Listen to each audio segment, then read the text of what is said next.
วายความเคารพพระมหาเถระทุกรูปทุกตนครับผม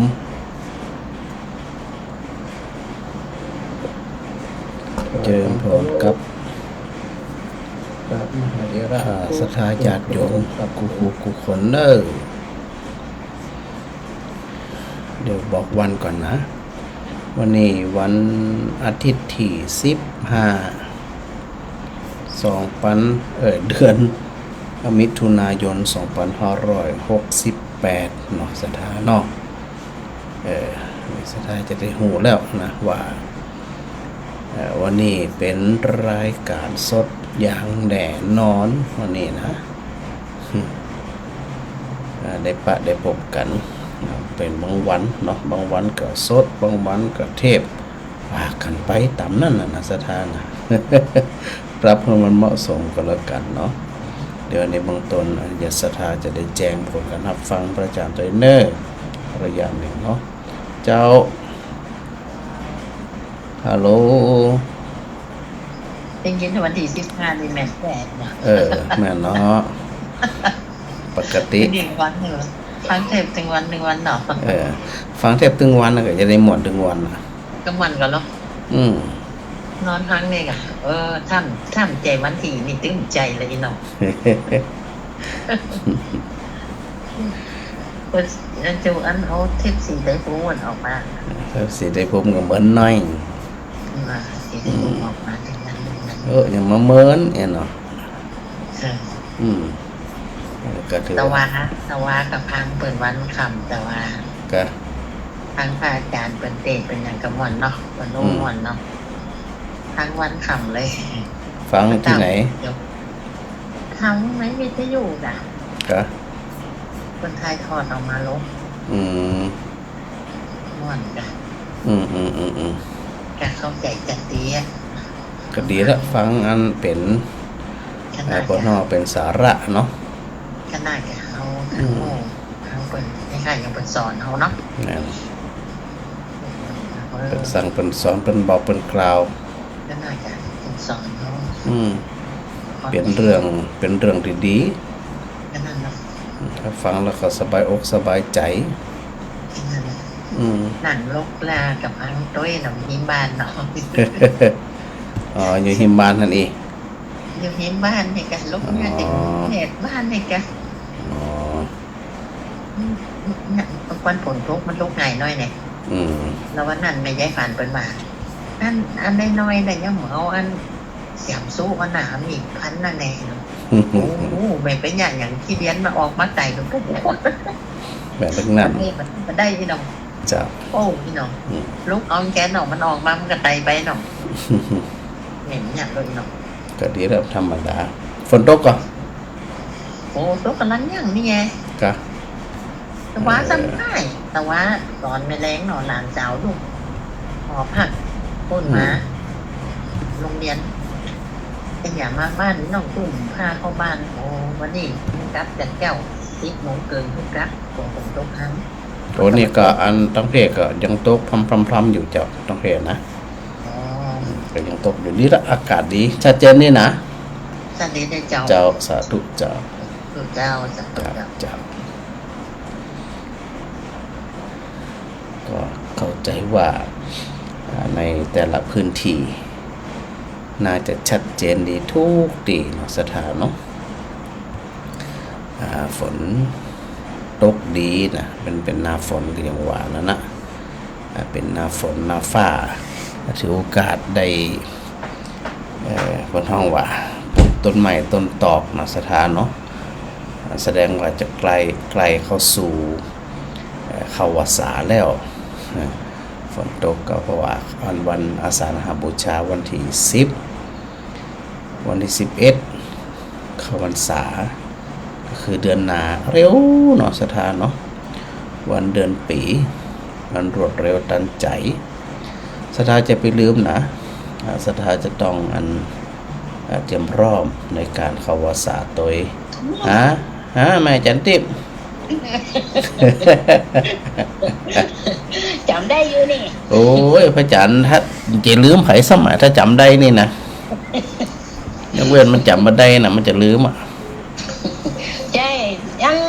ได้ยินว่าอยู่วัดศรีไกรภูมินี่ ฮะ แล้ววันลืมไรอีกเหรอ อ๋ออันนี้อยู่อันอุทุมพรตาเดือ กูเดียวว่าอยู่ปุ่นนี่ว่ะ เออแต่ว่าถ้าเป็นเทพเนี่ยก็อยู่ปุ่นเนาะ ไป คน ตื้อเดี๋ยวเสียพระอาจารย์ตอนนี้กัน ก็คนหลายวัดเหรอ อยู่ไอ้ขับไข่โอ้โหอยู่วัดไหนประเด็นนี้นะง่ายโมงเป็นวัดเล่น ไปหันหน่อยนี้หน่อยกะทุกเจ้าก็ไปวัดไหนก็ได้ความจริงนี่นะแต่ละวัดเนี่ยเป็นวัดของทุกเจ้าหมดอ่ะ เอซีพีดามีวัดอยู่กะ นี่ก็เจ้า แหละเอามาคนละฝั่งกับบันแรงแหละ เจ้าอยู่ปุ่นกันในศรีปิดาเจ้า ซีพีดามีอันสถานหลายก็ ก็นี่หลายอยู่เจ้า หลายร้อย ก็ถึงบ้านนั่นก็หลายร้อยอยู่เจ้าเคยสักร้อยปลาย200อย่างนี้เจ้า อ๋อมีทุกเจ้าอยู่ประจำมิได้นะ มีเจ้า กับทุกเจ้าอยู่กี่สิบ โอ้มี11 คน2 ลูกอ่ะ สองแล้วกะ 2 ลูกเจ้า อีกต่างแต่สถานทุกเจ้าก็น้อยไปติ๊กเดี๋ยวนี้นะ เจ้านั่น ก็อันเป็นนั่นเนี่ยก็ทางส่วนราชการมันก็บอกว่าต้องอยู่5 ตนขึ้นไปนะ มันมีการละอ่อนเดียวสมัยมีคนบวชหนึ่งท่าน มันบ่มีคนบวชเนี่ยเพราะมันมีละอ่อนด้วย แม่นละมันมีละอ่อน มีก็มีน้อยอย่างโรงเรียนแต่ละโรงเรียนก็ยุบเป็นตีเนี่ย เป็นยุบเป็นตีสิปีดากันยุบลายบ้านแหลงกันยุบ ดูแล้วเขาไปเห็นไหน มันมาก็เจ้า แสดงว่ามันมากใหญ่กว่า เป็นบ้านแหลงสิปีดาอย่าไปเห็นมาคงเจ้า เป็นเรื่องที่น่าห่วง สิปีดาส่วนน้อยก็ไปแม่อ้ายของ กะพดไปหลายปุดอีกแล้วนะ เจ้า นี่ละจะได้การมีโอกาสแวะเวียนมาก็แวะเวียนแม่ฮอตตูเบนเด้อเด้อ เจ้าขัดแบงกับไม้ยอเนี่ย กะหันว่าจะไปวันไหนอ่ะวัน18 19อย่างสักอย่างเนี่ย ก็จะมาเพ่อยู่แหละ ได้ยินว่าอันนะ เจ้าจะดีถ้าเปิดมา เจ้าเดี๋ยวเอาฝากไว้สัก3 เดือนเด้อ เจ้า ก็เตรียมเดี๋ยวนี้ก็เตรียมมางานของพระอาจารย์นี่แหละตูเมนตูยัดตูลงเตรียมกันช่วยกันเนี่ยเจ้า เจ้า ได้เลยโอเคสาธุเจ้า สาธุเจ้า สาธุเจ้า สาธุเจ้า แม่มาไล เจ้าอาจารย์เจ้าพระอาจารย์เจ้า เจ้าชัดเจนเนี่ยก็ฝนตกเนาะ วันนี้นั่งฟังวันนี้ ฝรั่งฟังกันปกติเนาะ นั่งฟังอย่างนั่งอุปกรณ์พระอาจารย์คำคนนอก พอน้องหนังอู้กันดีๆกะ ฝนตกน้อยๆที่บ้านแม่นะเจ้า เหมือนกันเนี่ยเจ้า มันนั่งเราไม่แรงนี่ แม่ แต่เมื่อวันก็มีแดดเหมือนกัน จะจุ่มเย็นดีอยู่อากาศอันดีจุ่มเย็นดี เจ้าที่วัดท่าอาจารย์มีฝนตกกับเจ้า ตกปล่อยๆพรำๆเหมือนนะเจ้า อ๋อ ตกอยู่ตอนนี้ก็ตกอยู่ แดดสักพักก็แห้งจ้ะแต่ไม่ขังมีฝนตกน้อย ก็น่ากะ แต่มันแม่กระปุกเราปลูกอย่างไว้ที่ซิกอ่ะ พระอาจารย์เขาได้ดอกอันดาวเราเข้าหอมก็จะ ดอกอย่างก็ อาจจะเพื่ออันหลานคนขอเพื่อเจ้า ดอกอย่างก็ มันหอมพระอาจารย์เจ้ากินมันแม่จังเก็บดอกมาไว้ที่นอนที่แม่ ดอกข้าวหอมอีกะ เจ้าดอกข้าวหอมเจ้า บ่เกิดได้ยินหรอหอ มันจะเป็นพุ่มเจ้าแต่มันอันจะให้คนปอกเพื่อเจ้าจะให้หลานคนปอก เป็นมายืนต้นได้ เจ้าแล้วก็หอมนะพระอาจารย์กินนะหอมขนาดถ้าเป็นมะนาวแอลมันแม่นี่คนกินนะน้อยอย่างคนจะมาคนทำแม่นี่ดอกอย่างหอมต้องให้ดังหน่อยๆ แหละ หอมเจ้าเนาะหอมแม่หน่อย มันคล้ายๆกับดอกแก้วนี่แหละ เจ้า ดอกแก้วดอกพิกุลนี่นะมันจะดอกแก้วกะ มันต้นมันจะสูงแล้วจะเป็นปุ่มเนี่ยน้ำของน้ ดอกข้าวหอมเลย เจ้า อืม มันน่าถ้าเกี่ยวว่าคนขอบแล้วมันแตกมันจริงยังไงก็พระอาจารย์มีโอกาสกระตุ้นมาเห็นทำหนอนม เจ้า แม่ไปหาญาตินะเจ้า เจ้า ลุงโบบันมายังแฟนกับน้องบัวตองนะเจ้า เจ้าอ๋อพระอาจารย์ มา ครับ เป็นแม่นี่ยังแม่ก็เลย เป็นหยังกรอบไว้เน้อเดี๋ยวว่างมาได้จะแวบไป แต่ว่าผมได้มาหู้นะ เจ้าถ้ามันถ้าคนกำลังจะกรอกนี่นะเจ้าถ้าคนกรอกคิดแล้ว อื จะกรอก ม แม่ก็จะโทรบอกคุณพระอาจารย์ว่าเขาเนาะ เจ้าอ๋อมันหอมมันตลบกวนถั่ววัดเลยเนาะ เจ้า ปลูกอันป มัน ลูก กลินมันหอมพระอาจารย์ กะเดี๋ยว หอมแบบ เดี๋ยวพระอาจารย์จะปลูกอันวัดอุดมพรน่ะหอมไปถึงพุ่นน่ะวัดปลาไข่ไตพุ่นน่ะ เจ้าเจ้า โอเคชัดเจนนี้นะ เจ้า เจ้า เย็นดีเจ้าพระอาจารย์ สาธุเน้อ เจ้าสาธุเจ้าพระอาจารย์ สาธุสาธุ เจ้า อ่ะก็ทักทายแม่จันดีโทรมาใหม่เน้อใหม่จันดีนะ พยายามโทรมาหลายรอบหลายคนหลายท่านก็อันช่วงจังหวะนะฮะแม่จันดี เฮ้ยค่ะเจ้า โยมสนธยารอกำเน้อ ดอกมันอย่างปลาล่ำปันเดียน อันกับตุลุงดมเป็นคนปลูก ไม่ใช่มันเอง หอมนี่กับปลูกอันนี่ก็ปลูกวัดอุทุมพรแต่เดือนนี่หอมถั่วลำปางนี่กะหอมไปถึงปุ่นเนาะตาสีปุ่นเนาะ แม่หันแล้วพระอาจารย์นะ หันแล้วกะหันดีแหน หันในปฏิทิน กันไหนว่ามีมันจะกะไผว่ามีหูพระจาน มีจะได้แม่ผมนั่งงอดตัวอ้วนนั่นน่ะ ดูดีๆหลายคนบอกว่ามีเนี่ย มีกะ เดี๋ยว ผมนั่งว่ามันนั่งทัดกับอาจารย์ชมชาตินั่นเอง กะเดี๋ยวอันไผมีถ่ายอันส่งมาพระจานพอคำเด้อ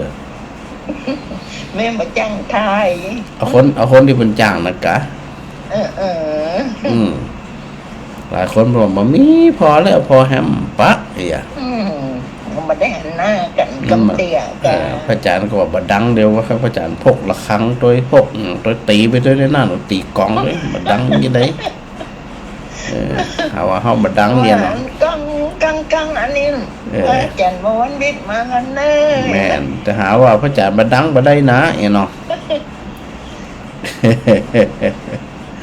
ฝนตกก็ต้องฝนพร้อมๆเหมือนกันกะ ฮะ ฝนตกก็ ตุกกะตุกมันขำเหมือนนี่ อืมเดี๋ยวละอากาศเย็นเนี่ยมันจะเป็นอันส่งสัญญาณเข้าสู่เข้าวัฏสาก็ธรรมดา มันก็อากาศเพราะมันร้อนมาเหมือน น่ะมันห้อนมันเมิน ความร้อนของแผ่นดินมันก็ มันคลายออกมา กันรอไปอาจารย์ก็เจ็บโอ้ก็จะเป็นนั่นยังก็ลูกชิมเช้าวันใดก็เป็นเทพวันใดก็เป็นเทพเมียน้องมันยังก็มันชนะยังน้อย มันก็อู้กำเก่าแล้วน่ะพระอาจารย์นี่น่ะมันงานนักไอ้แม่ กับเก่านั้นเนาะ กำเก่าที่พระอาจารย์อู้คืองานมันหนัก นุ่มแล้วเนาะ เป็นหนุ่มละเจ้าเป็นหนุ่มละเปิดมันเฮียนมันยังอยู่ พอมีไหนนะว่าอาจารย์ละอ่อนจะสนใจเรื่องน้ำอย่างทำนี่เนาะ เจ้าอันนี้เปิ้นถึงติดนึบแล้วเจ้าใจเปิ้นติดในธรรม 100 คนจะมีแห่งคนหนึ่งอันเนาะนะครับเนี่ย ได้ว่าอย่างอ่ะ อืม ชัดเจนนี่นะ เจ้าสเต็นดีเจ้า เจ้าสาธุเน้อ สาธุ สาธุเจ้า ไม่อ้อยเข้าใจ กรรมมันก็ตามเจ้า เจ้าฝนตกดีเลยฮะ แต่เรียกว่ามันรถ สดเหมือนสดเตี่ย เหมือนสดเตี่ยกับสดไปหันไปนี่ติดๆนี่กะส่วนมากจะเป็นการเป็นงานให้เจ้าช่วงมีการมีงานจะได้เดินทางถ้ามีการมีงานตึ้งจะได้ไปไหน ผมก็ชอบพุ่ง ตกพลำๆได้ไหม นี่จะทำนี่มันถึงเจ้าจริง แต่ก็ยังอบอ้าวอยู่นะ ๆอันนี้บ่ฮ้อนเด็กหนาวแล้ว แหละ อา มัน กาศ มองบ่ฮ้อน กะมันมอมฮอดอีก มันมองนี่อุ่นเย็น ฮะหมอกะย้ายไปอยู่มอเห็นได้กะ นี่จะมาอยู่วัดหลวงพ่อก็ได้ กะย้ายเปลี่ยนเจ้าอาวาสเลยเนาะ เป็นเจ้าวัดแทนก็ได้ เดี๋ยวเดี๋ยวหลวงพ่อเจ้าอาวาสจะไหลเหือประกาศเท่า แต่อันมูลนั่นจะถามว่าอย่างมันได้ยินคนประกาศออกนั่นสองประกาศก็ได้ประกาศได้เป็นเรื่องเดียว ใจเย็นๆเดี๋ยวประกาศก่อนอารมณ์มันหลายคนอยู่เนี่ยเจ้าบ่ได้ประกาศติ๊กอ่ะใจเย็นๆใจจุ่มๆบ่เกิน100 ปีนี่ก็ประกาศอ่ะ ดีละอันเดี๋ยวก็บอกเปิ่นเด้อแม่เด้อ แม่เขามาก่อน อืม เขาทำเด็กก่อนแม่เขามานอนก่อน อืม แต่จะมีลูกเกี่ยงปลายแหละเปิดนั่นกันมีไว้กับวิทยุอ่ะ อ๋อ ยิงปืนมันโตโต ก็อันธรรมชาติเนาะดีละชัดเจนนี่นะครับ ชัดเจนนี่เจ้า เจ้า นมัสการ เจ้าเจ้าสาธุเจ้าฮัลโหลฮัลโหล เข้า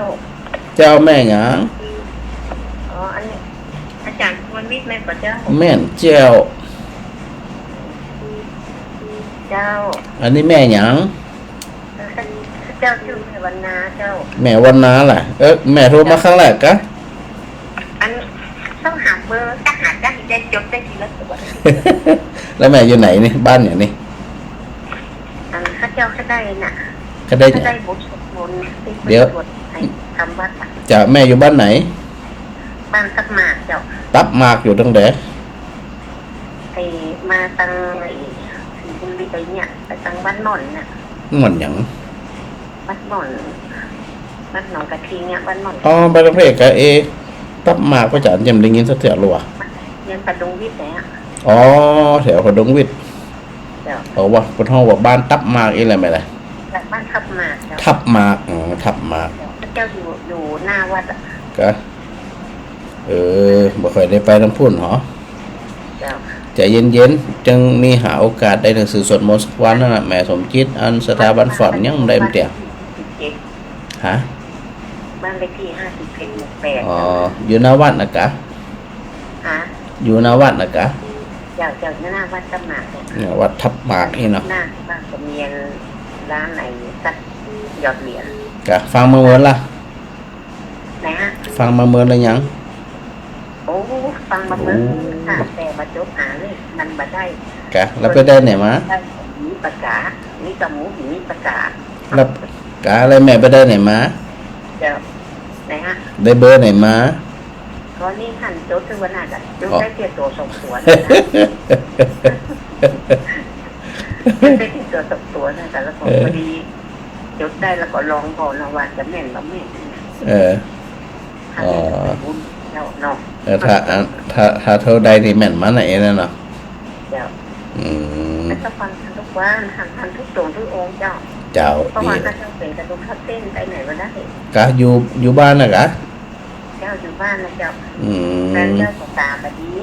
อืม เขาก็มี88อะ87 88พระเจ้า80 อ๋อถึงก็ต้องรักษาสุขภาพด้วยเนอะแม่เนี่ย เจ้า เจ้า ฟังค่ะวัดน่ะ ถูกต้อง ได้ มันมีอย่างตีจังตีเปื่องอะไรไหม เจ้า โมนี้มันจุ่มใจชโลมใจเนาะจะได้ก็เป็นกำลังใจเนอะ ขอบคุณเจ้าถ้าจะในขอท่านถูกมาหน่อยเด้อข้าเจ้าจะได้สวดมนต์ได้ เจ้าเราจะหาจังหวะเอา เจ้า เจ้า สาธุเจ้า ได้เลยสาธุเหมือนกันเนอะเจ้าสาธุเจ้าแม่สิกุล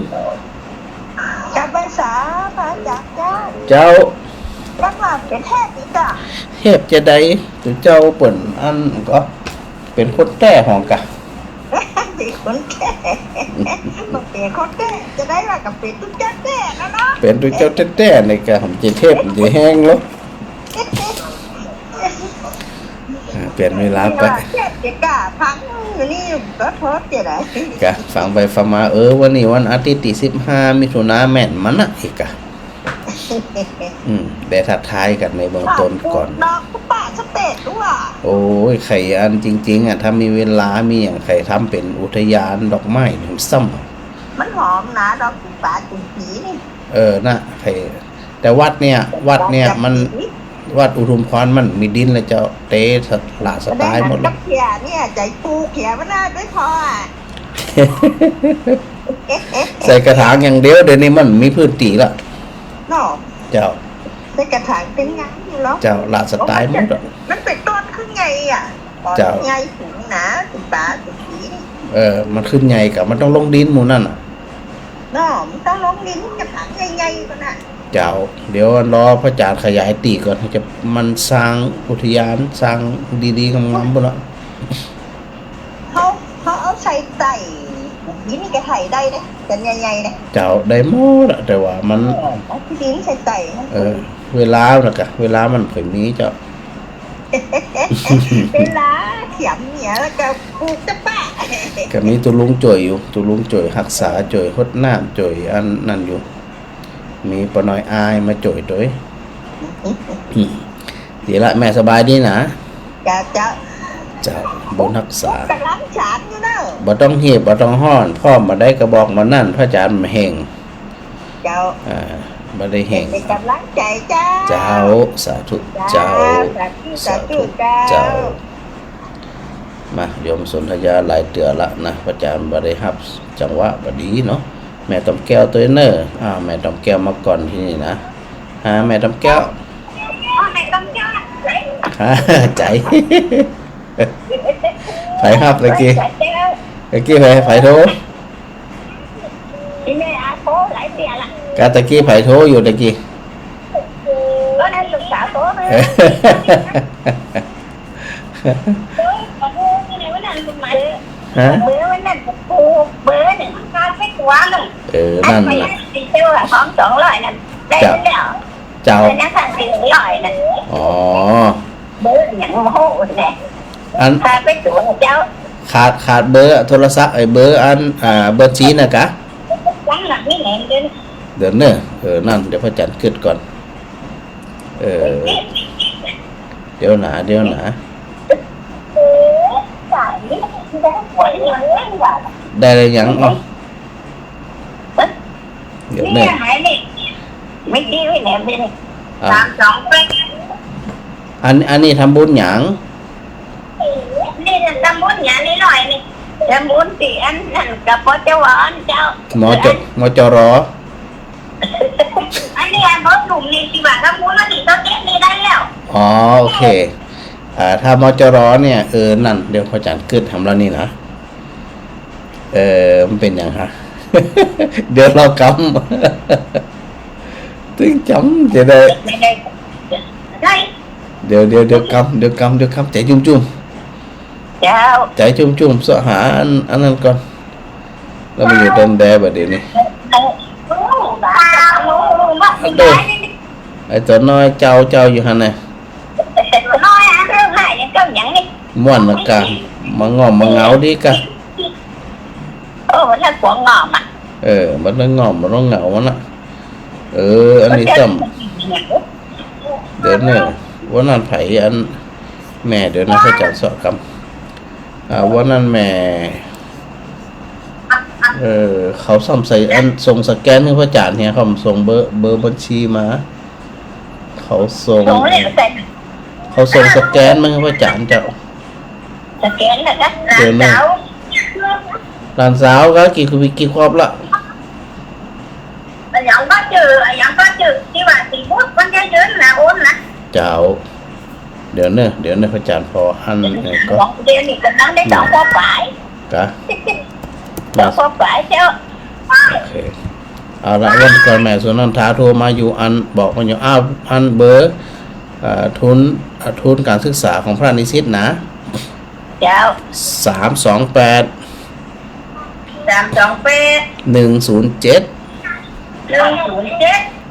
9891 แล้วมันเก้าเป็นเก้าอะไรไง 9891đâu về tao lương ấy nè Chào. chào đây là chào ได้ละอี ra dài như là nhớ lục đó ตัวน้องไข่อูกา dạ gặp tiếp trẻ cô mà cháu cháu bảo lương thế ถูกแล้วแหละ cháu lương là cháu Ok. qua này cắm là cháu nọ เจ้า 328 107 9891 เจ้าธนาคารทหารไทยเนี่ย cháu เจ้าถูกต้องละเจ้า cháu có thằng nó mà cô đi đây ดีละอนุโมทนาบุญสาธุจัดหลายเนอ đâu đâu anh này muốn gọi này nhé anh đó con đây là quy nhau đó ธรรมดาละอ่อนน้อยหรือจะอันละ cái này là châu ơi dạ phố cái tiếng mình làm đó là on nó lên đi cái lục lán cái เออ mình นั่นน่ะมันจะได้บังเอาด้วยแฮมน้อยเขาก็เปิ่งเขานั่นน่ะ anh đã trả sổ sạt rồi ô ý mẹ luôn nó đặt lán nó đặt vô khả năng nó chạy ดีกับหมอนดีอยู่ด้วยเขา chắc cái không đi lại บังเอาดีแม่สบายดีเนาะ chào เจ้า chào สาธุเนอ bé này bà đây nè nè đi ดี đi ละดีละรักษาสุขภาพนะ chào เจ้า chào สาธุเจ้าฮะแม่สนธยาติดแล้วเข้านี่นะแม่สนธยานะ bé này bà đây nè đi điฮะ chào เจ้าติดละอี ô mà mất bẹt nhau mà tên nó ผมมึงแปมเบ็ดแต่เลยนะบางคนนี่เป็นโทษเนอร์จังหวะบดีโดยสายซ่อนผ่องหยังผ่องหรือเทพผ่องเลยกะ rồi em mẹ hẳn like luôn nữa หันละกะหันนะ like ọt lại เฟซบุ๊ก em mẹ cái sông hộpไปตัว เออมาส่ง hộp ไป มา ให้ละ อ๋อไลฟ์ขึ้นละอี ส่งได้เปิดได้เจ้า โอ้เก่งเก่ง ป้า เก่ง หันตะกี้ดิ กะ เจ้า ตั้งนะโม เคยหันเจ้าเคยหันบ้านหนองลายเจ้า มันเคยหันเจแดไปอันบินบาททุกปีตั้งบ้านน้องลายเขาซ่อน ไปบิ อั น น ท ไหน บาท เห็น เจ้าก็ไปใส่ปูผี ไปพูดไม่หัวปุ่น อยู่มองน้อยเลยอยู่มองน้อยเลยเด็กเอารถไป อ๋อ ไปเขา แม่ไปใส่ตีอันที่ไหนน้องลายแหละ หนองลายเจ้า นวัดน้องลายเนาะกว้างขนาด ที่ กา พวกย่างข้าวต้มกันจริงๆอะ เจ้า แล้วการน้องวัชนากะเป็นโตโผให้ เจ้า ทั้งปกกำนันปกโรงพยาบาลเปิ่นช่วยกันดี โอ้ดีใจได้หันลายแล้วเจ้า หันแล้วเลยอี เจ้า เดี๋ยวต้องแฮมน้อยเขาต้องเอาเฟซบุ๊กด้วยเนอะ เจ้ากระชงหูกที่แม่ไปฮื้อละ สมัครเฟซบุ๊กเลยเนอะ เจ้า ถ้าเป็นเฟซบุ๊กจะหันพระจานนะ หันแล้วเจ้า โอเค จะได้กระบวนรักษาเนอะแม่ เจ้า สน ขอบ ธ คุณ ยา จะนักเลยเจ้า สาธุสาธุเจ้า สาธุเจ้า สาธุเจ้าฮะแม่ทำแก้ว แม่สงสัยกดละ กดละเป็นอย่างอู้ถึงอันธรรมะนะกับสถาดีอยู่ตามบ้านตามจองผู้เฒ่าผู้แก่เนี่ยนะพระอาจารย์ว่าถ้าเขาเข้าใจนี่นะมันทำให้ชีวิตเนี่ยโปร่งโล่งเบาสบายบ่เครียดบ่กังวลหยังนะแม่ดวนแม่ลำดวนตาเดือมาส่งข่าวว่าโอ้ยนี่อยู่วัดอยู่ได้ถึงวันก็เพราะฟังเสียงพระอาจารย์เนี่ยนะก็คือการเข้าใจธรรมะเนี่ยมันเป็นการเข้าใจความจริงที่มันเกิดขึ้นเท่านั้นนะสถานะถ้าเขาเข้าใจที่มันเป็นอยู่เนี่ยมันจะมีหยังชีวิตมันจะมีหยังฮะหายแซ่บหายซอยฮะแม่จันแก้วสถาควงมาตาน มองเวตาหัวมือจะแปลกวันนี้โตทั้งวันได้ก็เป็นเช็ดทั้งวันได้ก็เป็นเช็ดอะไรหาจะเด้อ แต่ละคนนี่เอายุ่งกันนัดเนาะโทรแต่นะหัวตึ้มติดแหละ เจ้า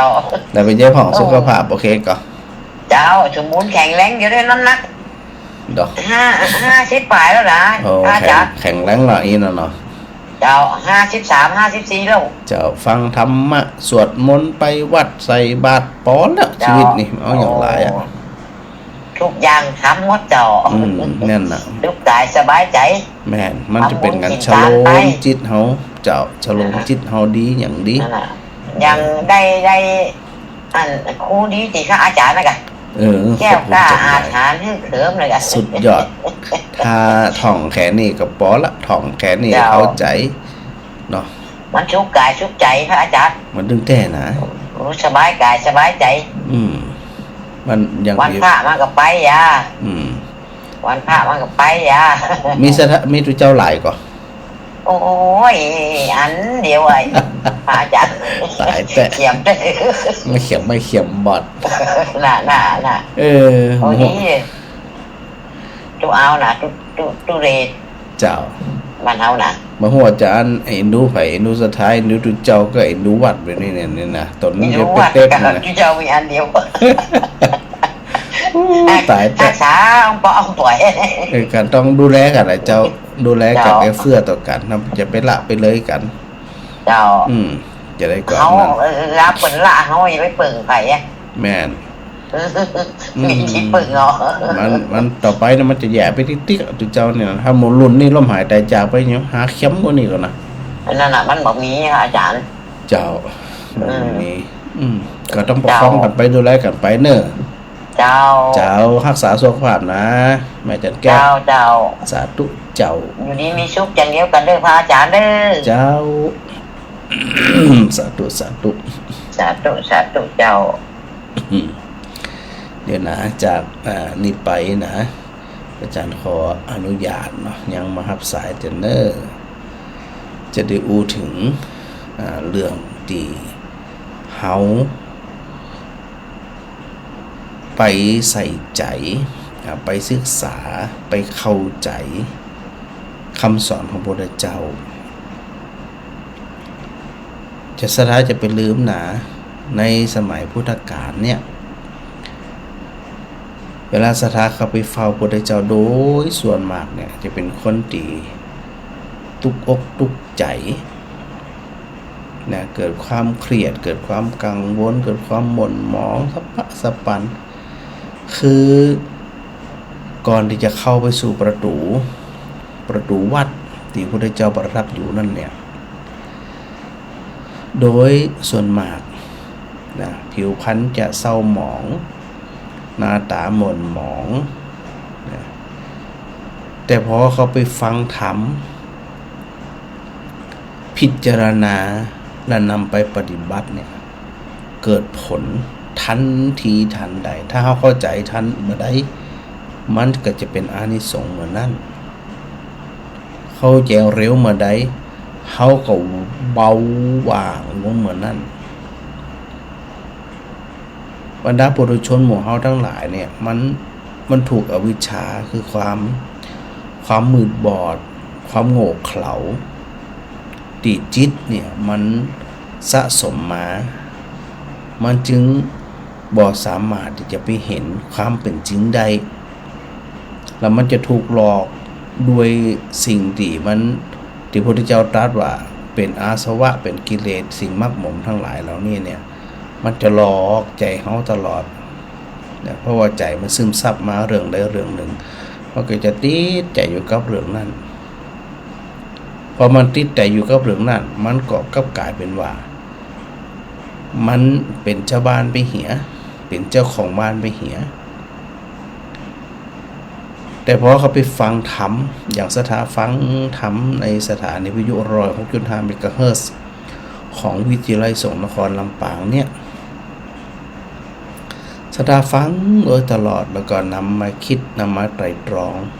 นะทำการกระทำไปทำงานกระทำไปตามภาระหน้าที่แต่ขณะที่เขาทำนั่นเนี่ยจะไปแบกหลายด้านภาระหน้าที่ของเขาที่ทำทุกวันเนี่ยมันกับภาระอยู่แล้วนะมันเป็นภาระอยู่แล้วอย่าไปเอาภาระอื่นมาแบกต่อคนที่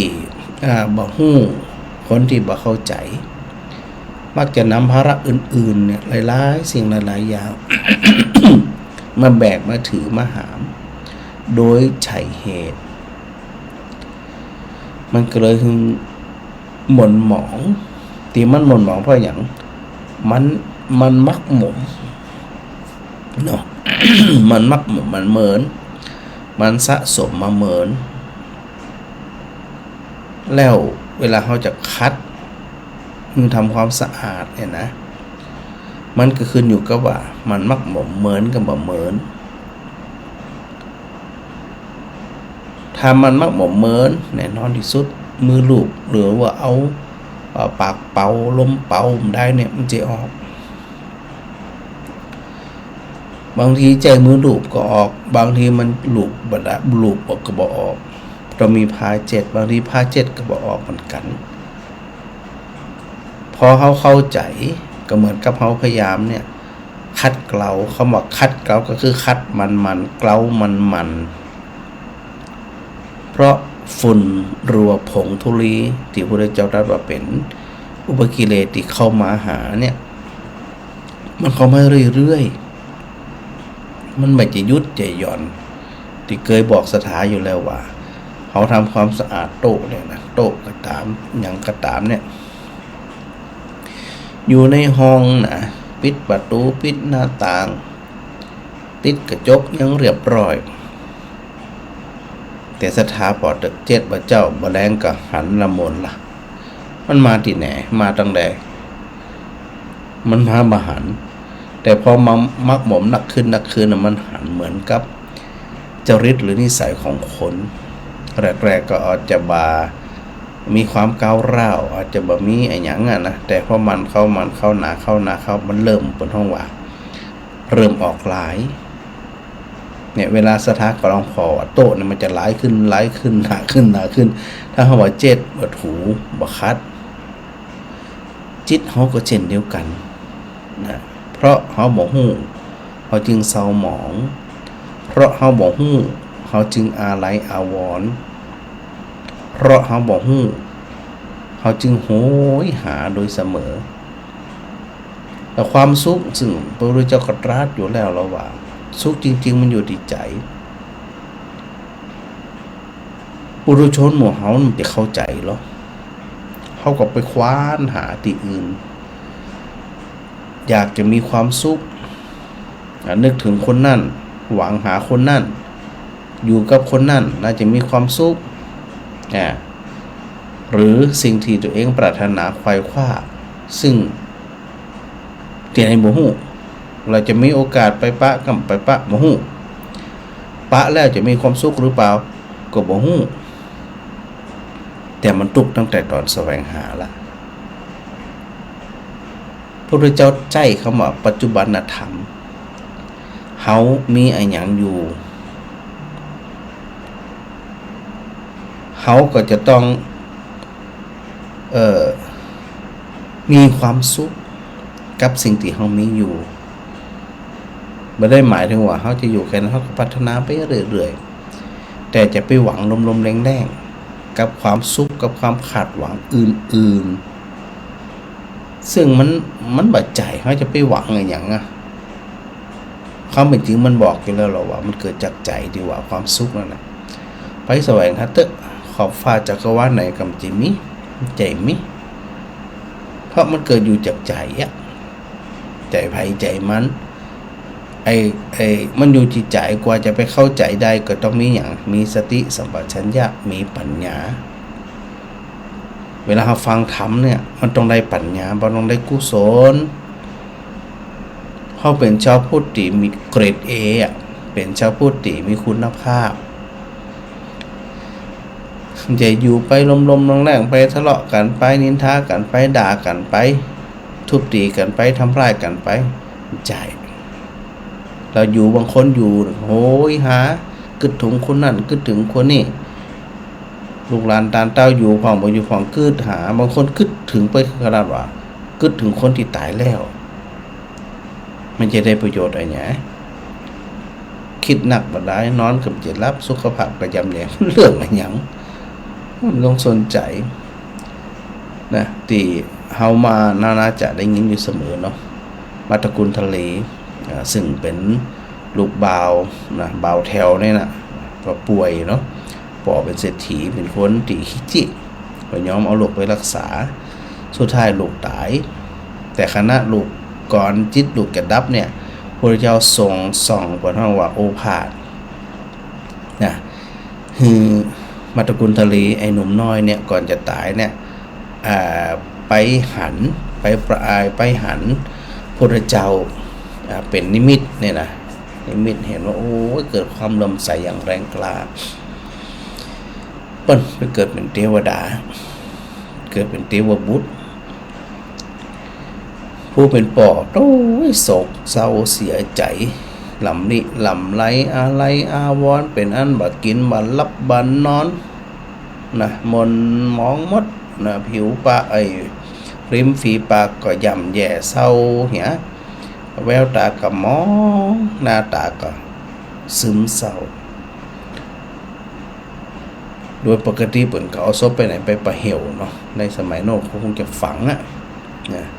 ที่จะฝังหรือเผาจะได้ก็แล้วแต่เนี่ยแต่ว่าผู้เป็นปอนี่ห่วงอะไรอาวรณ์นะบ่ยอมหนีจากพระเจ้าไปตอนไปแรงไปคืนไปเพราะคิดว่าเอาลูกไปเผาไปฝังที่หันเนี่ยลูกน่าจะอยู่ที่หันเนี่ยบางทีก็อย่างที่ว่านั่นนะอันมาหันความคุณงามความดีกันก็ต่อเมื่อตายไปแล้วตอนที่มีชีวิตอยู่จะมองหันความดีกันนะจีมอใส่กันยังใส่กันเนี่ยอันนี้ก็เป็นปุถุชนที่ถูกอวิชชาความโง่เขลาความมืดบอดมันมาปิดบังอยู่นะมาตระกูลทลีลูกบ่าวเนี่ยตายไปแล้วไปเกิดเทวบุตรก็เอ็นดูป่อนะระลึกได้ว่าผู้เป็นป่อมาหนังให้หนังเศร้าหนังมองอยู่ที่ป่าเหวนะก็เลยอยากจะมาช่วยป่อแปลงกายตัวเองนะมาเป็นคนแปลงกายเป็นมาตระกูลทลีตอนที่ยังมีชีวิตอยู่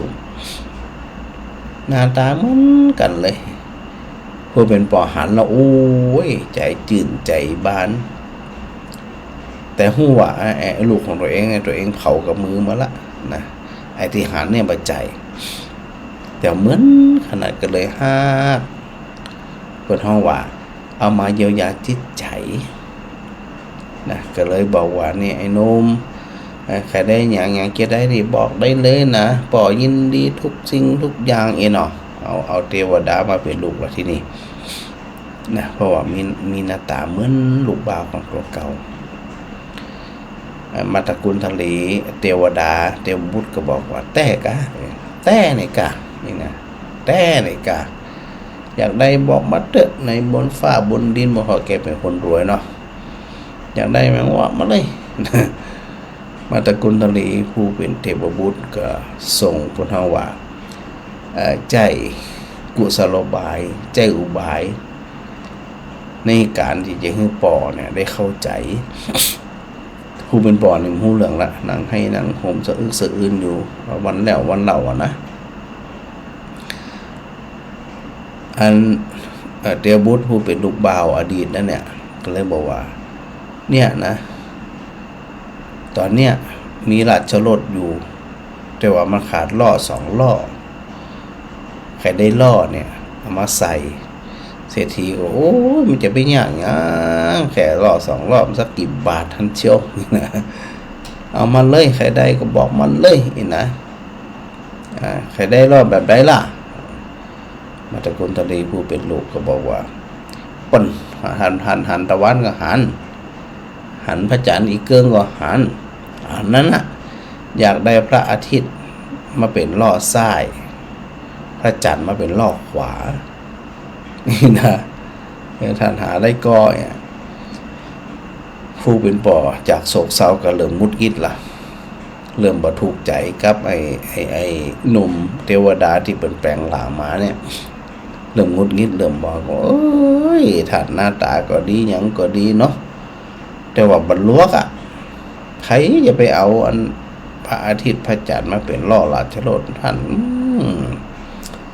จะได้บอกฮู้ความจริงเลยกะใครจะไปเอามาได้อีกนะถ้าเป็นภาษาบ้านเฮาคือซึ่งตึงเนาะมันซึ่งตึงแตะนะเดวุฒผู้เป็นลูกได้โอกาสก็เลยว่าปอเนี่ยนะขนาดพระอาทิตย์พระจันทร์ในหันกับหันเอามาเป็นรอดได้ก็มันได้ขนาดสิ่งที่เห็นแล้วเนี่ยอันยังเอามาบัดได้เห็นอยู่กับตาเนี่ยแล้วลูกของท่านที่เสียชีวิตไปแล้วหันกับหันของหันท่านยังบ่สามารถเอามาได้แล้วลูกตายไปแล้วเนี่ยท่านจะไปวิงวอนไปให้สะอึกสะอื้นไปคร่ำครวญลำลึกลำพันหาหยังคิดดีๆแล้วไผโง่กว่ากันไผเขลากว่ากันไผซึ้งตึงกว่ากันนี่นะผู้เป็นพ่อได้คอคิดมันแต่ลูกนะลูกก็ได้โอกาสเนาะว่าคนเฮาก็แค่เนี้ยมันจะมีหยังเกิดตายแต่ว่าจิตที่มันไปผูกพันโดยมันบ่ฮู้ความจริงอ่ะมันจึงกำแน่นมัดแน่นมัดที่ไหนมัดใจจนแน่นอ่ะมันก็เลยบ่มีอิสระบ่ฮู้ความจริงว่าความเป็นจริงมันเป็นที่อีพอปอเข้าใจก็เลยบอกว่าเนี่ยฉันเนี่ยคือในอดีตเนี่ยนะคือเป็นลูกของท่านท่านตั้งแต่เกิดมาท่านป่วยมาตลอดเนี่ยแล้วท่านไปทำความดีที่ไหนนะลูกก็เลยบอกว่าโชคดีที่พระพุทธองค์นั่นหันว่าตัวผมเองเนี่ยถ้าตายไปโดยจิตวาระสุดท้ายโดยไม่ได้นึกถึงบุญนึกถึงสุขกุศลอย่างต่างๆโอกาสที่จะขึ้นไปเป็นเทวบุตรเทวดากับมิพุทธเจ้าก็ฉายพระรัศมีคือหันเกิดความเลื่อมใสเกิดปีติอย่างแรงกล้าเลื่อมใสพุทธเจ้าขนาดขนาดหันนะมันยังขนาดนี้เลยกะก็เลยบอกพุทธเจ้าอยู่ไหนก็จี้ว่าพุทธเจ้าประทับอยู่ที่วัดเศรษฐีก็ไปหาไปกราบพระพุทธองค์ฟังธรรมพุทธองค์เริ่มใส่พุทธองค์อย่างยิ่งยวดเพราะไปเข้าใจความจริงชัดๆว่าเฮาเนี่ยถูกความโง่เขลาถูกความมืดบอดครอบงำเหมือนเสียใจมาจ้าดเหมือนโมโหความจริงถูกกิเลสถูกอาสวะปูหยี่ปูย้ำใจมาตลอดพุทธเจ้าบอกบ่ใจจัดนี่จัดเที่ยวนะเธอเนี่ยถูกปูหยี่ปูย้ำจิตใจของเธอเนี่ยมาเหมือนแล้วหลายภพหลายชาติแล้วพุทธเจ้าอธิบายธรรมก็เหมือนศรัทธาทั้งหลายที่ฟังธรรมแล้วเนี่ยมันอย่างน้อยๆที่สุดนะศรัทธากระสุขใจปลื้มใจดีใจฟังมันเข้าซ้ำไปซ้ำมาเกิดข้อคิดขณะนี้เนี่ยเฮาพยุงกายของเฮาสมบูรณ์พยุงใจของเฮาสมบูรณ์บ่เจ็บบ่ป่วยหยังสุขภาพกายแข็งแรงสุขภาพจิตแข็งแรงอยู่ข้างได้นะหลายท่านที่อันโทรมาติดเตียงของหยังของบางคนก็บ่ถึงกับติดเตียงแต่ว่าอันกระดูกทับเส้นเดินเหินต่างๆเหมือนอดีตหลายคนเจอสภาพเหล่านี้ถ้าบ่เข้าใจธรรมะจะเศร้าหมองคิดถึงว่าเป็นกรรมเป็นเวรอย่างข้าบ่ล้มบ่เหลืออันนี้แสดงว่าเฮาเนี่ยมันมีความเข้าใจแต่หลายคนที่ฟังแล้วเปิดทิ้งแกล้วกล้าอาจหาญฮึกเหิมเนี่ยแย่มันไผมันใจขึ้นเป็นนี้หรอเป็นมาแล้วจังมันหยังเป็นมาแล้วอ่ะเฮาพยายามเยียวยารักษาเต็มที่ละแต่เฮาจะยุดจะย่อนณขณะที่เฮาฝึกหัดจิตฝึกหัดใจฝึกหัดกายเฮามีภาระหน้าที่อย่างเฮาก็ทำตามที่เฮาทำได้แต่จิตของเฮาภาระอันตรงภาระอันอย่างเร่งด่วนก็คืออย่าหึงจิตจมอยู่กับความทุกข์อย่าหึงจิตจมกับในอดีตอย่าหึงจิตไปจมกับในอนาคตที่มันยังมาบ่ถึง แต่พระอาจารย์อุตกี้ว่าบางคนเนี่ยไปกึดไปทางหน้าว่าถ้าจะอันถ้าใดจะอันถ้าปะจะอันถ้าประสบจะอันจะมีความสุขแล้วหูจะได้ว่าปะแล้วจะมีความสุขมันจะไปปะอย่างนะในเมื่อความสุขมันเกิดจากใจนะหาไปเถอะนะทั่วบ้านทั่วเมืองทั่วโลกทั่วขอบจักรวาลจิมิแต่เมื่อใดก็ตามศรัทธาฟังแล้วเนี่ยเฮาได้สติเฮาได้ข้อคิดคนอยู่ไปคนตายไปตัวไผตัวมันชีวิตไผชีวิตมันต่างไผต่างมันเนี่ยมันใจอันร่วมเดินทางด้วยกันได้เหรอแล้วแต่จะไปก็แล้วแต่จะอยู่ก็แล้วแต่ว่าในช่วงที่เฮายังมีชีวิตอยู่นั่นเนี่ยเฮาดูแลกันนะด้วยคำบ่หวานก็ได้แต่ว่าด้วยคำที่บ่หยาบกระด้างฟังแล้วเนี่ยบ่งบอกถึงจิตเจตนาในเรื่องของการปรารถนาดีต่อกันเนี่ยสถาจริงๆชื่นชมหลายๆคนหลายๆท่านสลัด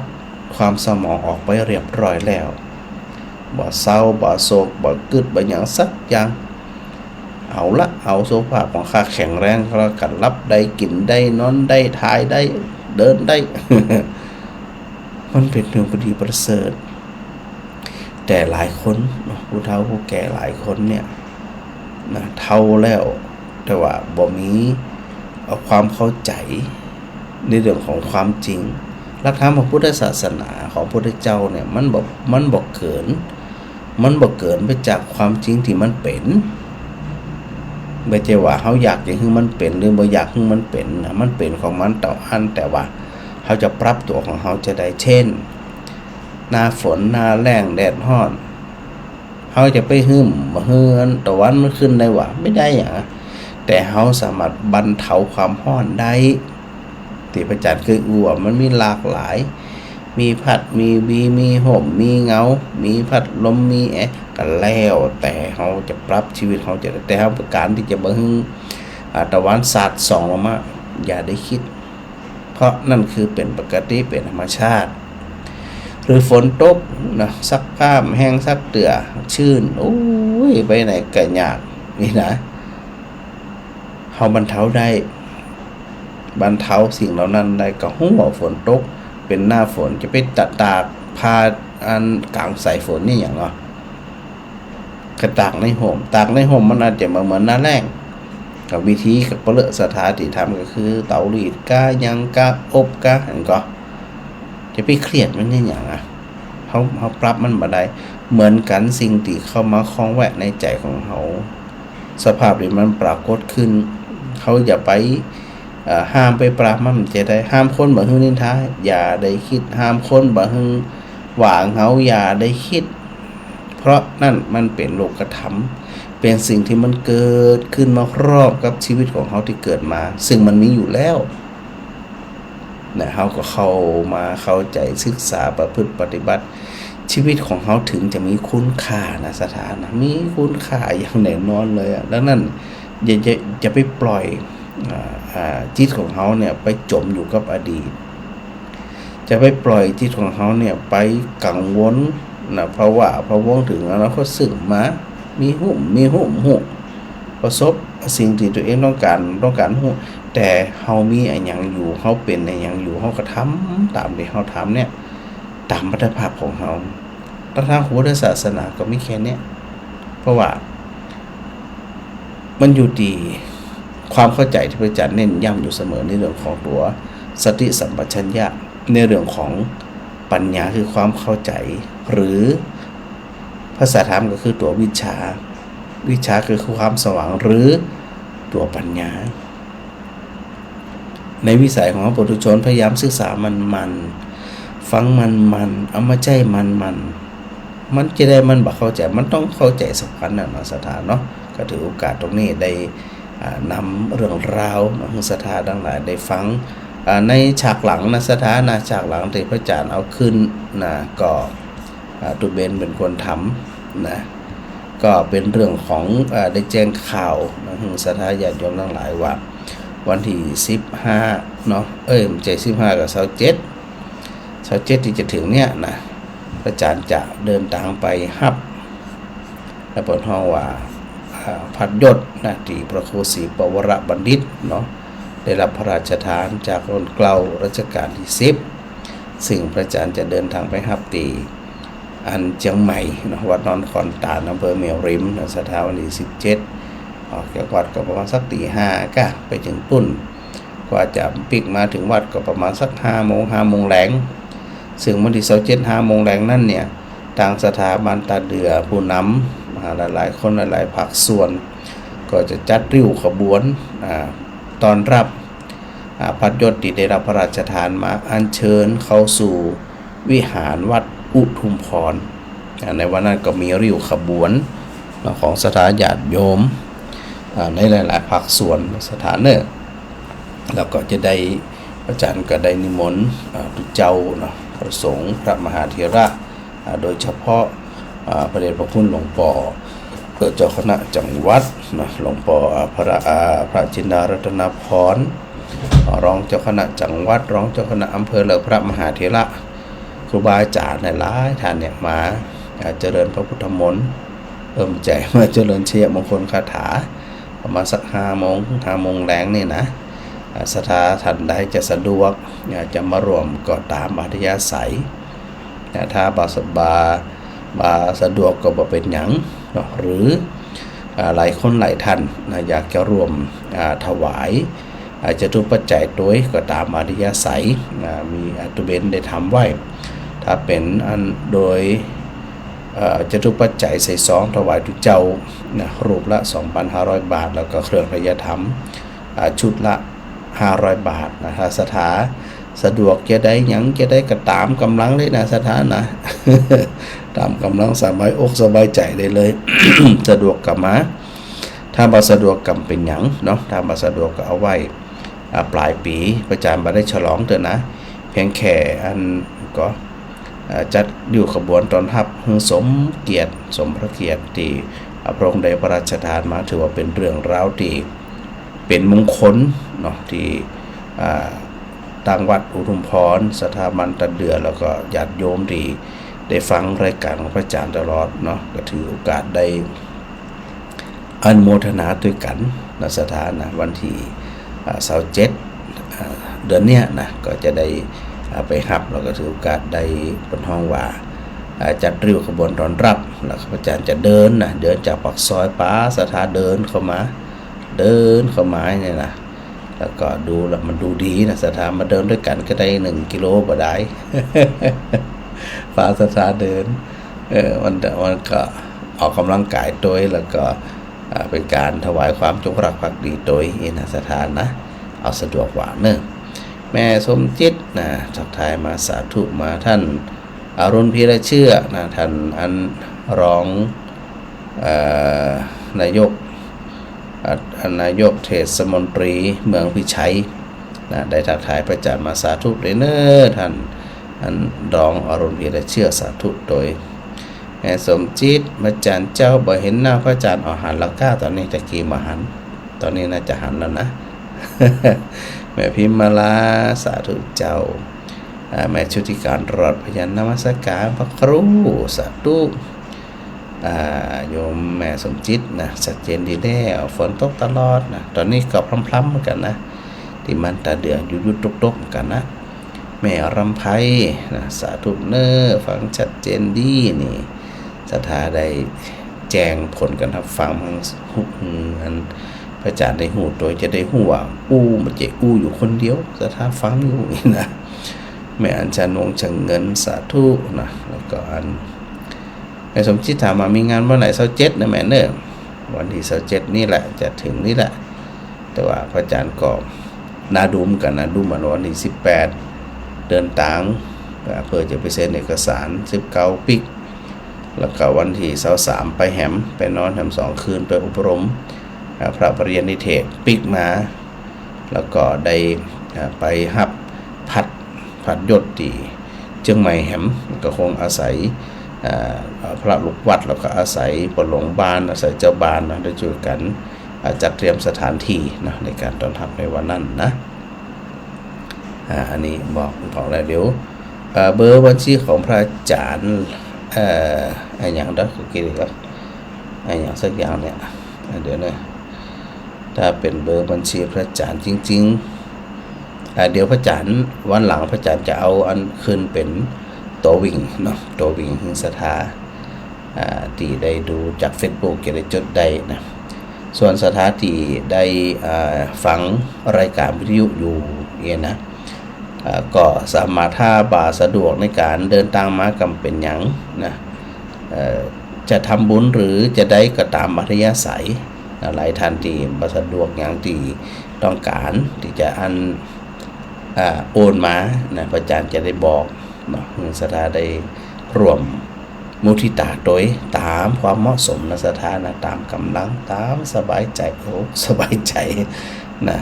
ก็คืออันธนาคารทหารไทยธนชาติเนาะ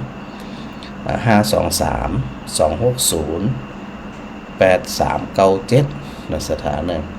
523-260-8397เดี๋ยวไปก้า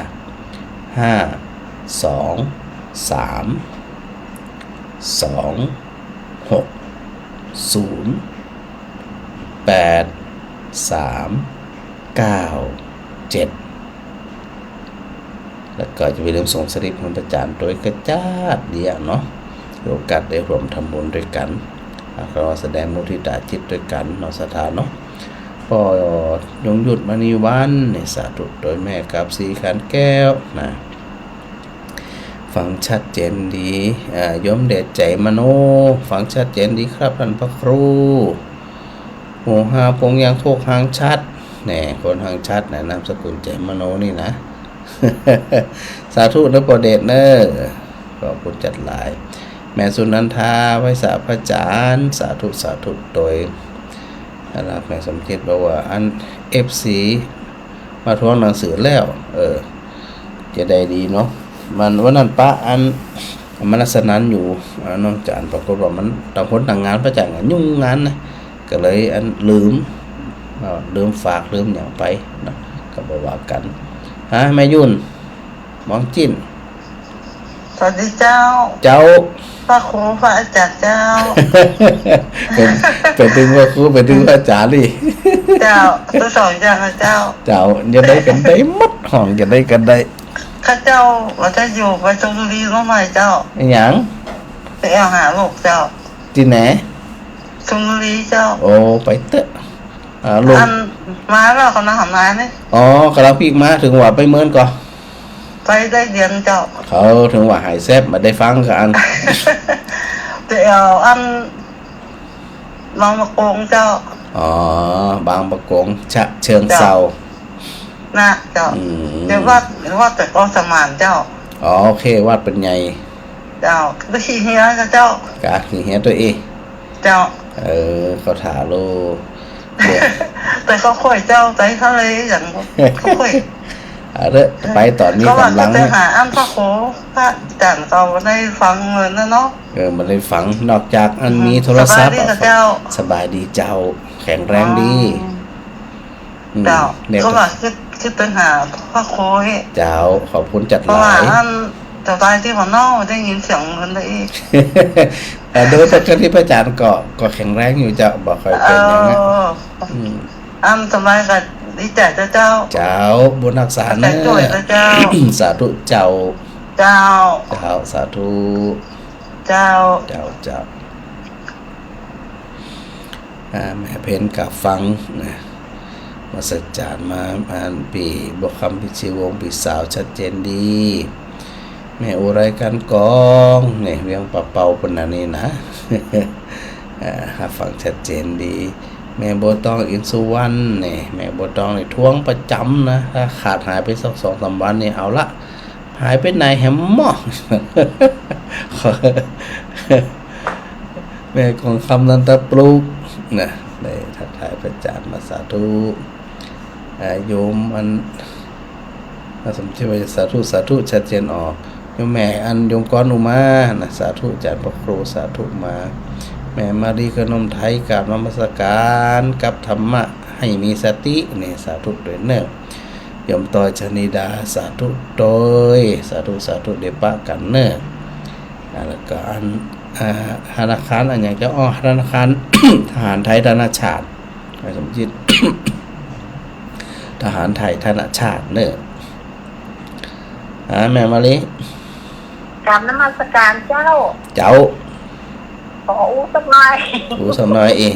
สบายใจอูเลย ดูแลสบายใจ เวลาบ่เกิน5 ชั่วโมง นี่เลยจะได้อู้นานๆสตังค์หมดไม่ได้มานั่งกราบนโมทนาสาธุทุนเจ้า เจ้า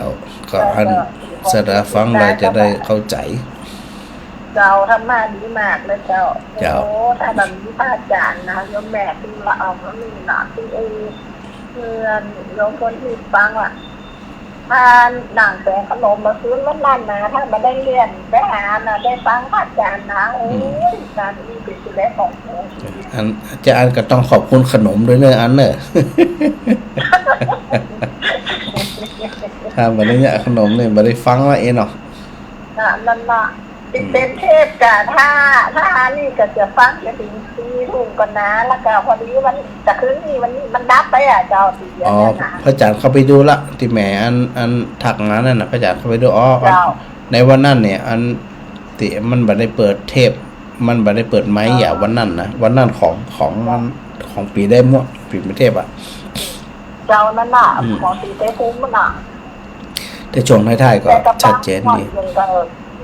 ฟังมอนอยู่มันเกียบชั่วโมงเหมือนกันนะน้องเจ้า เจ้า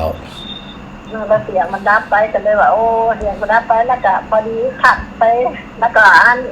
มันมาคืนเจ้ามันบาดังจริงนะที่พระอาจารย์ถามมาว่าดังหรือยังเนี่ยนะมันเรียนโทรศัพท์ถ้าพระอาจารย์ออกในเฟซบุ๊กมันจะติดเตือนแล้วแหละเจ้าในโทรศัพท์ของเจ้าแม่ มันขี้ขาดเตือนแล้วก็มันขี้ขาดเตือนไปทีเด็ดนั่นเราไม่ได้จะขี้ขาดนั่นเลยไปทีเด็ดขยายเยอะๆหน่อยมันก็มันเป็นบางจังหวะเจ้าก็แล้วแต่มันไปเครียดในกับมันแล้วก็พาวันนี้เขาเปิดปุ๊บพระอาจารย์ออกในเฟซเลยแหละดีหน่อยแล้ววันนี้มันเด้งก่อนวันนี้มาเด้งเจ้าแต่ยังแบบเปิดหานี่เปิดในโพสต์ไปถึงเฟซบุ๊กพระอาจารย์คืนพอดีเลยเจ้าดีแล้วเจ้าได้ดีแล้วได้ฟังธรรมะเนาะแม่เนาะสบายใจฟังแล้วก็มันรัดได้เนาะเจ้าแล้วก็มันมีคติในการใช้ชีวิตประจำวันนะเจ้าอันนี้สำคัญตัวสติเนี่ยสำคัญนั่นเนาะอย่างก็พระครูวานั่นเนาะเขาบอกจะมาทางภายใดเนาะแต่เอาห้าตัวเก่าดีกว่าถูกต้องเจ้ามันมาเบรกที่เฮานั่นเนาะมันจะระมัดระวังที่เฮาเองไต่ตรองด้วยตัวเฮาเองนั่นเนาะต่างคนต่างทำเป็นยังไงเจ้าเลยสบายใจขึ้นสบายใจถึงเปิดถึงตัวเจ้าหนักการโมทนากับพระอันพระครูเนาะเอาคำหน้าของพุทธองค์มาให้หมู่โยมแม่ได้ฟังกันโอ้พระครูมีบุญบารมีนั่นๆเนอะเจ้าสาธุบุญรักษาเหมือนกันเจ้าสาธุเจ้าก็อันเหมือนเดิมเนาะสถานเนาะเดี๋ยวชั่วโมงต่อไปก็จะได้อันนำเทพมันหูของปีใดเนอะคอยรุ่นเอาคนละกันพระอาจารย์จะเอาเทพของปีใดเมื่อใดเรื่องหยังนี่นะมันสถานได้ฟังนี่นะเกิดคอยรุ่นเอาคนละกันเนาะวัฒนาสาธุบุญรักษาบุญกับบุญจูกู่คนด้วยเนอะนะขอโมทนาสาธุ